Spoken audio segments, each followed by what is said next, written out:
ملک کے نعرہ رسالت۔ دیکھیں میری آواز تھوڑی سی بیٹھی ہے لیکن آپ لوگوں کی آواز جس وقت اسٹرانگ ہے میں جانتا ہوں، اور آپ لوگ تھکے ہوئے بھی نہیں ہیں۔ ملک کے دونوں ہاتھ بلند کر کے ملک کے نعرہ حیدری۔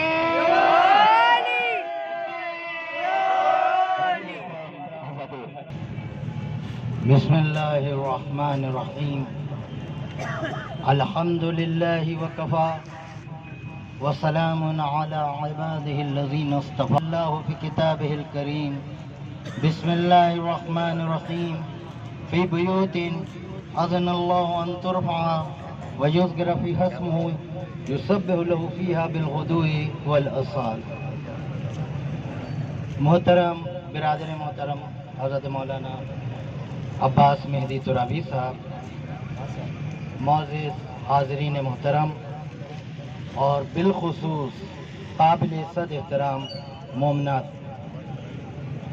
مائک کی صورتحال بالکل اس وقت ایسی ہے جیسی ہمارے وزیر اعظم کی صورتحال ہے، اسی پہ آپ نے گزارا کرنا ہے مگر توجہ بھی دینی ہے۔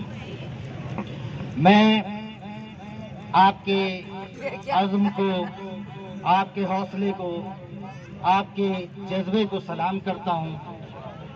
یہ زندہ قوموں کی نشانیاں ہوتی ہیں، قومیں اسی طرح زندہ رہتی ہیں جو اپنے نظریے کو زندہ رکھتی ہیں۔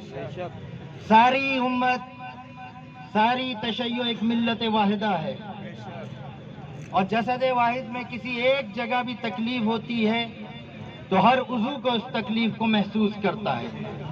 دنیا میں کئی بار بھی کسی صاحب ایمان کو اگر کوئی تکلیف ہوئی تو ہر مومن نے اس تکلیف کو محسوس کیا، اور آپ کا جذبہ اس لیے بھی زیادہ قابل ستائش ہے کہ خصوصاً پاکستان کے جو مومنین ہیں ان کا واسطہ انتہائی بے غیرت اور بے حس حکمرانوں سے پڑتا ہے۔ یہ وہ لوگ ہیں کہ انہیں اگر نزلہ بھی ہوتا ہے تو یہ اپنی چیک اپ کرانے کے لیے جاتے ہیں لندن،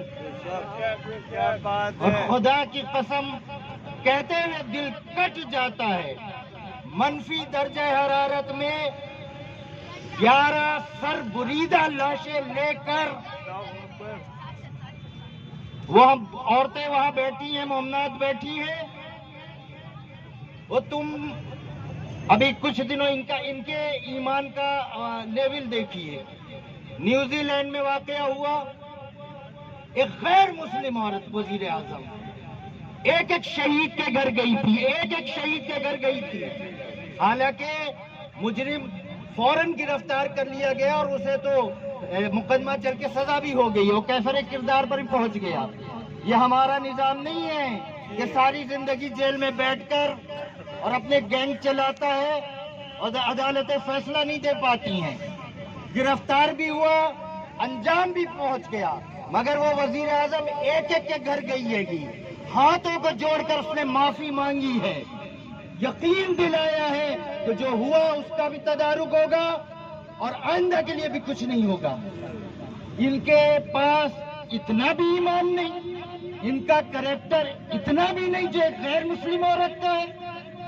وہاں پر جو غیر مسلم عیسائی تھے انہوں نے مسلمانوں کی جب نماز ہوئی مسجد کے آگے قطار بنا کر کھڑے ہو گئے، یہ پیغام دینے کے لیے کہ اگر ظلم کا ہم بالکل برداشت نہیں کریں گے اور مارنا ہے تو پہلے عیسائیوں کو مارو پھر مسلمانوں تک پہنچو۔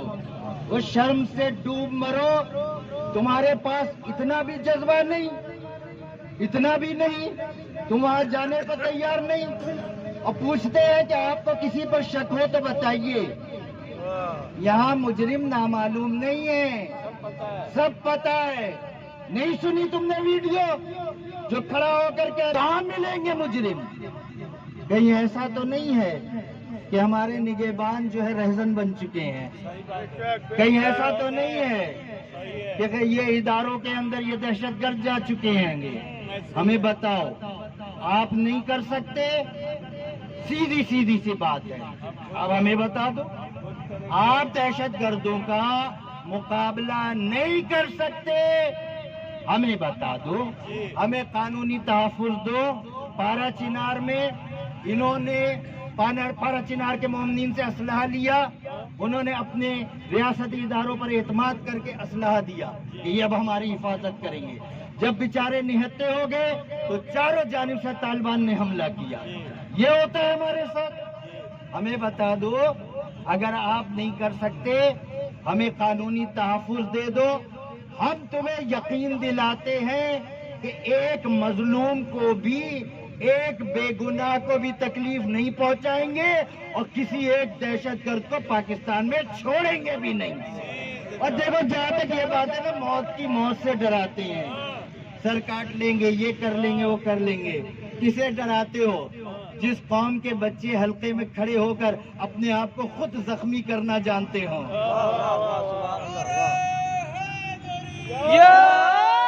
جس قوم کو ڈراتے ہو، یہ تو حلقے میں کھڑے ہو کر چھریوں سے اپنے آپ کو خود زخمی کر لیتے ہیں۔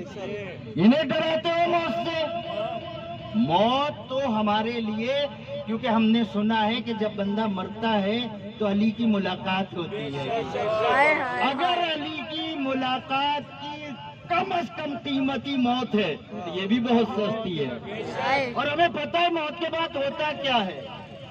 ادھر گولی سینے میں لگی، ادھر حسین کی ماں نے آ کر کہا بسم اللہ سو بسم اللہ، میرے حسین کا عزادار آ گیا۔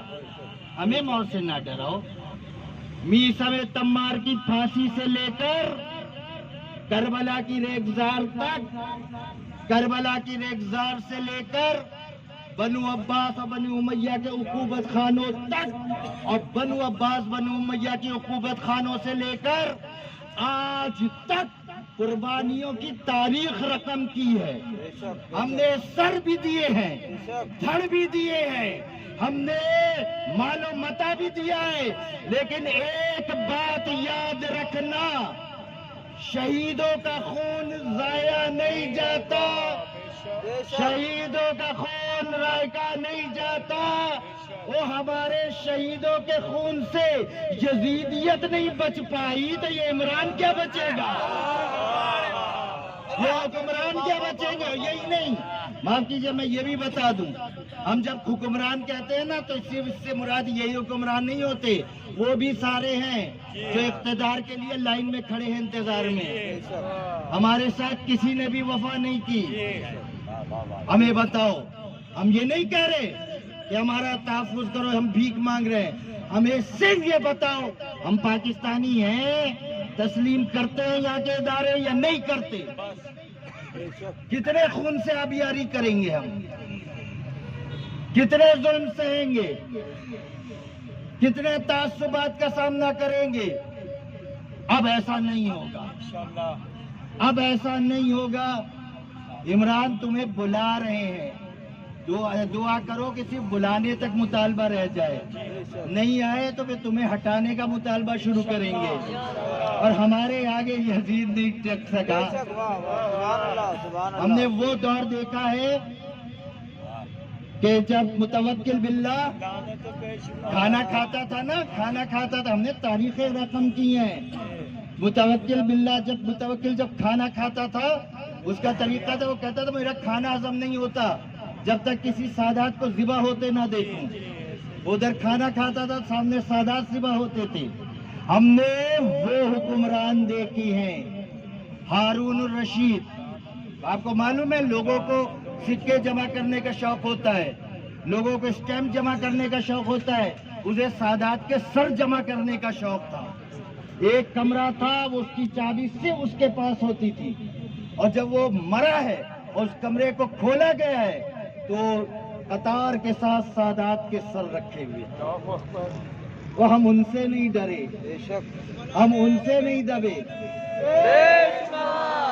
ہم نے وہ دور گزارا کہ جب کربلا جانے کی قیمت ہوتی تھی کہ باپ بیٹے کو قربان کرے یا بیٹا باپ کو قربان کرے، ہم نے اس وقت حسین کو نہیں چھوڑا، اس وقت چھوڑ دیں گے تمہارے لیے، اس وقت چھوڑ دیں گے۔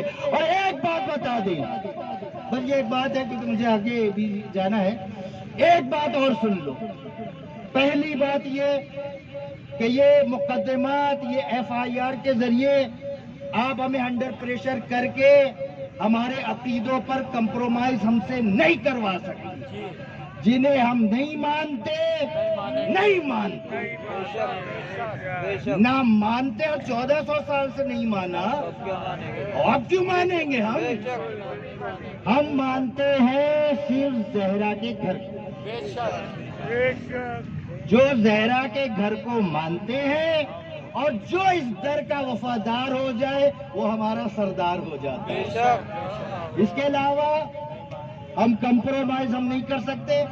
آپ نے قانون بنائے، انہیں رضی اللہ کہو، انہیں علیہ السلام کہو، انہیں یہ کہو، انہیں وہ کہو، اور تمہارے قانون کے تحت کہیں گے. جن پہ قرآن لعنت بھیجتا ہے وہ تمہارے کہنے سے، وہ کیسے، ان کو ہم کیسے تسلیم کر لیں گے؟ بے شک بے تو شک. سیدھی سی بات ہے، فیصلہ کرے، ادارے فیصلہ کرے ہمارے ساتھ کس طرح رہنا ہے. ہم پاکستانی ہیں، پرامن لوگ ہیں، خدا کی قسم ہم سے زیادہ پرامن دیکھا ہے. وہ جو فرش پر بیٹھ کر گریا کرتے ہو، پرسوز دل رکھنے والے لوگ ہیں ہم پرامن لوگ ہیں. ہمارے یہاں پہ ایک مولانا صاحب نے 18 تنظیمیں جمع کر کے کچھ بندے جمع کیے تھے تو سینہ پھیلا کر دکھا رہے تھے. اتنے ہم نے جمع کر لیے، اتنے ہم نے جمع کر لیے. ہمارے بچوں نے بہت اچھا جواب لگایا تھا، وہی میں پھر دے دوں. جتنے تم نے 18 تنظیمیں جمع کر کے بندے جمع کیے تھے نا، اتنی تو ہم بریانی کی تھیلیاں بانٹ دیتے ہیں.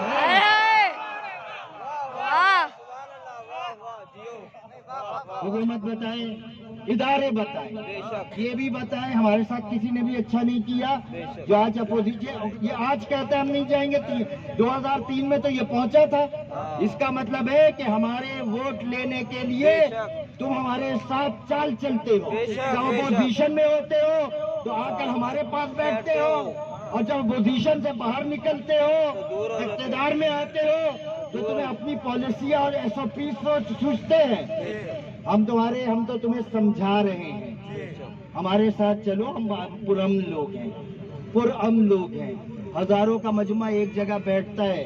کبھی ہمارے ذاکر نے ان کو اشتعال دلایا کہ یہاں سے باہر نکلو، فلاں کو مارو. لاکھوں کا مجمع کے جلوس ہوتے ہیں ہمارے بھائی، لاکھوں کے مجمع کے جلوس ہوتے ہیں. ایک شٹر کا تالا نہیں ٹوٹتا. ایک ریڑھی والے کو ہم نہیں لوٹتے، ایک ریڑھی والے کو نہیں لوٹتے. وہ ایک مولوی گزر گیا نا، وہ تو وہ گزر ہی گیا. اس کی آج کل کرسیوں کو چوما جا رہا ہے گا. اس نے لگایا تھا، کتنے بیچارے ریڑھی والے لوٹ لیے گئے.